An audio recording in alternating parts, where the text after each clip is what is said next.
Hello everyone, welcome to my YouTube channel. I am Dr. Divya Singolia. In this video, we will discuss about blood supply of thyroid gland. तो सबसे पहले तो हमें ये ज़रूरी हो जाता है समझना कि हम ब्लड सप्लाई क्यों पढ़ रहे हैं।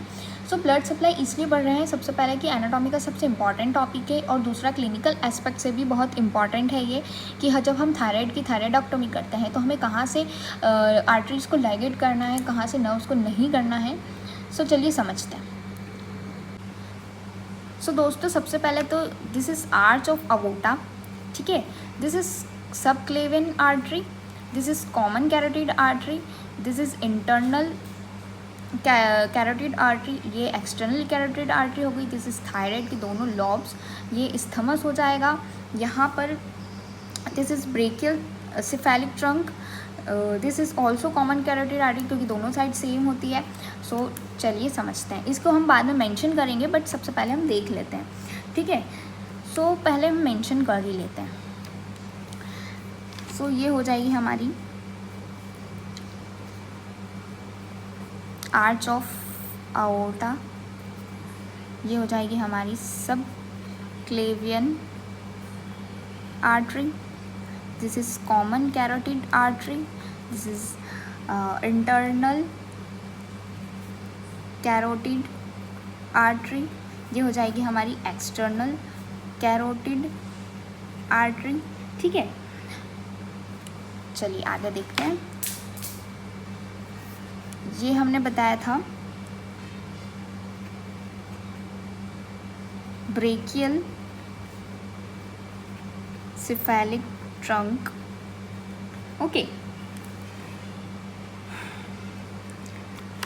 चलिए अब हम ये हमने मेंशन कर लिया, अब हम आर्टरीज़ की बात कर लेते हैं, ठीक है। कहाँ से कौन सी कहाँ जा रही है।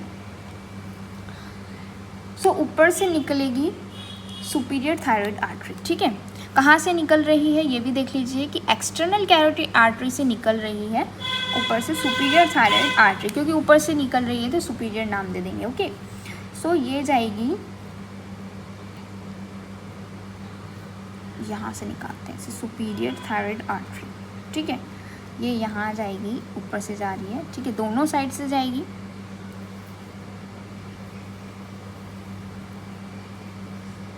सुपीरियर थायराइड आर्टरी, इसे हम मेंशन कर देते हैं यहाँ पे।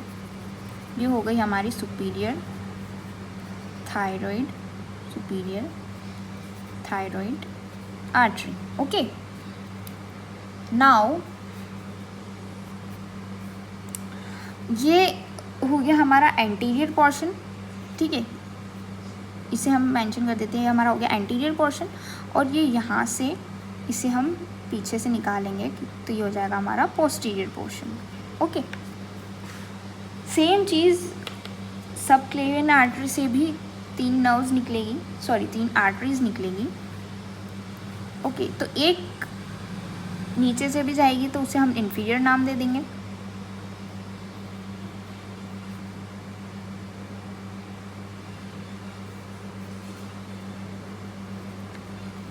ओके।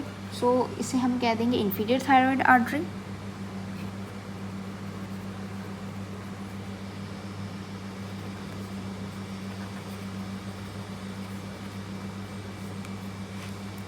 नाउ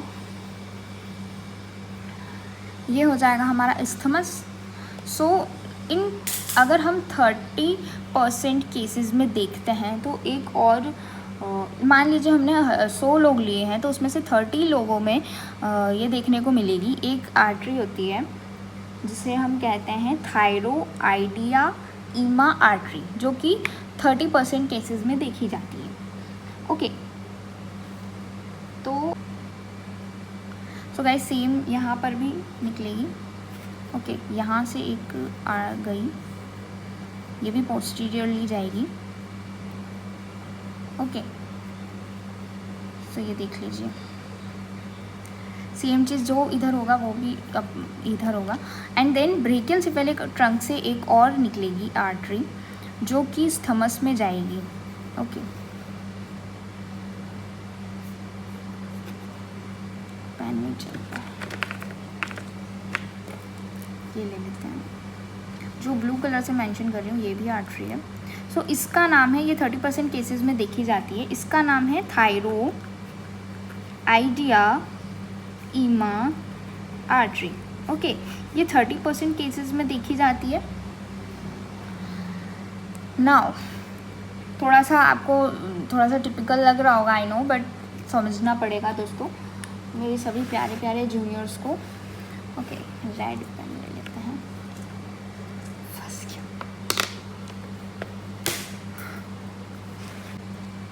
नाउ अब हम बात कर लेते हैं नर्व्स के बारे में।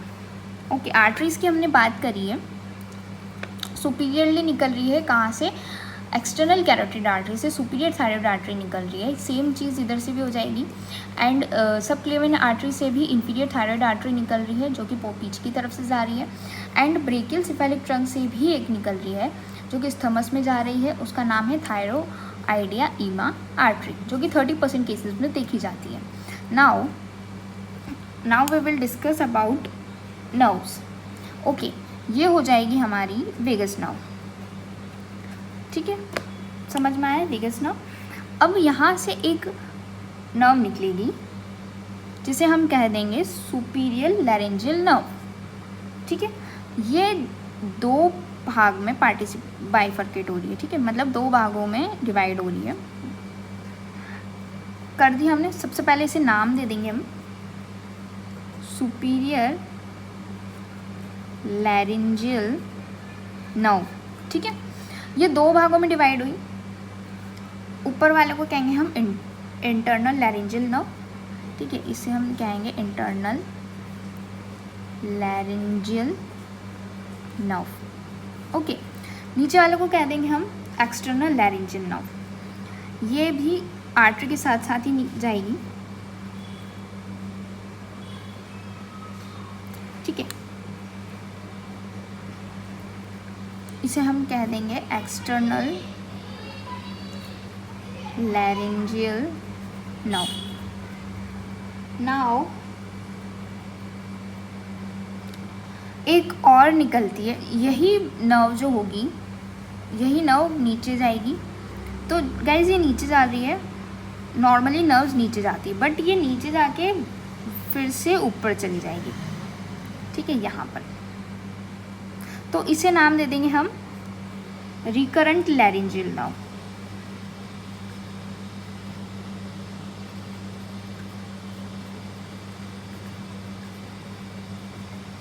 ओके, आया समझ में। सो ऊपर से आई वेगस नर्व, वेगस नर्व निकली, उससे एक नर्व निकली सुपीरियर लैरिंजियल नर्व, जो कि 2 भागों में डिवाइड हुई, internal laryngeal nerve and external laryngeal nerve. ठीक है, यही नर्व नीचे गई तो ये फिर से रिकरेंट हुई, तो इसको नाम दीजिए हमने recurrent laryngeal nerve. Okay, I hope आपको समझ में आ रहा होगा। सो गाइज, अब होता क्या है कि जब हम सेम चीज़ यहाँ से भी पड़ी कि सुपीरियर लैरिंजियल नर्व यहाँ से निकली, तो यहाँ से भी एक निकलेगी। ऑब्वियसली सबक्लेवियन नर्व से भी सबक्लेवियन आर्टरी से भी इंफीरियर थायराइड आर्टरी के साथ साथ एक नर्व निकलेगी। सो यहाँ से भी हमने रिकरेंट लैरिंजियल नर्व देखा, सो सेम चीज़ यहाँ से भी होगी। फिर हमने ब्रेकियल सिफेलिक आर्टरी से भी 30% केसेस में थायरोइडिया-ईमा आर्टरी जो देखी है, वहाँ से भी नर्व्स निकलेगी। सो टोटली 5 जगह से नर्व्स निकलेगी। ओके, आर्टरीज के साथ साथ नर्व्स निकलेगी। सो होता क्या है कि जब हम थायराइडेक्टोमी करते हैं, दैट टाइम हमारे जो नर्व्स होती है, ये जो नर्व्स हैं सुपीरियर लैरिंजियल नर्व और रिकरेंट लैरिंजियल नर्व, ये होती क्या है कि ये जो नर्व सप्लाईज होती है, ये हमारे लैरिंग्स की एक्सट्रेंसिक मसल्स को भी सप्लाई करती है। समझ में आया आपको कहने का मतलब कि जो ये सुपीरियर लैरिंजियल नर्व्स और रिकरेंट लैरिंजियल नर्व होती है, वो हमारी लैरिंग्स की जो एक्सट्रेंसिक मसल्स होती है, एक्सट्रेंसिक मसल्स का क्या काम होता है कि मूवमेंट कराना, तो उसमें ये नर्व सप्लाई करती है। दैट टाइम क्या होता है कि जब आप थायराइडेक्टोमी करते हैं, उसके बाद पेशेंट जब वार्ड में शिफ्ट होता है या फिर घर जाता है, उसके बाद में उसको कंप्लेन आती है कि उसे बोलने में दिक्कत आती है। सो जो भी डॉक्टर साहब या जो भी सर्जन जब ये थायराइडेक्टोमी करता है, दैट टाइम उसे ध्यान रखना पड़ता है कि जब ये नर्व होती है, नॉर्मली होता है कि जब हम जब हम सर्जरी करते हैं तो इस नर्व्स को यहाँ से कट करेंगे एंड टाई अप कर देंगे। सेम चीज़ कि हमने यहाँ से भी कट करी और यहाँ से टाई कर दी, यहाँ से भी कट करी थायरॉइडियाइमा 30% केसेस में और यहाँ से लाइगेट कर दी। सेम यहाँ से भी कट करी और यहाँ से भी हमने बांध दी, ठीक है। तो यहाँ की ब्लड सप्लाई बंद हो जाएगी और हम इसे निकाल लेंगे। बट यहाँ से भी कट करी और यहाँ से भी हमने, तो 5 जगहों से 1 2 3 4 5 जगहों से हमने इसको ब्लॉक करा एंड रिमूव करी। तो साथ में क्या होता है कि ये जो नर्व्स होती है, ये नर्व्स भी कभी कभी साथ में कट जाती है या फिर बंध जाती है काटने के साथ। तो क्या होता है कि बोलने में दिक्कत आती है, इसलिए हमने इसे पढ़ा है कि ब्लड सप्लाई कहाँ क्या इम्पोर्टेंट होता है। So thank you so much, आपने इसे देखा, समझा और अपने जूनियर्स के साथ में, अपने क्लासमेट्स के साथ में इस वीडियो को शेयर करें ताकि उन्हें भी समझ में आए। और thank you so much, thanks for watching and video को शेयर करें, लाइक करें, सब्सक्राइब करें चैनल को, और कुछ क्वेरी हो तो कमेंट करें। Thank you so much.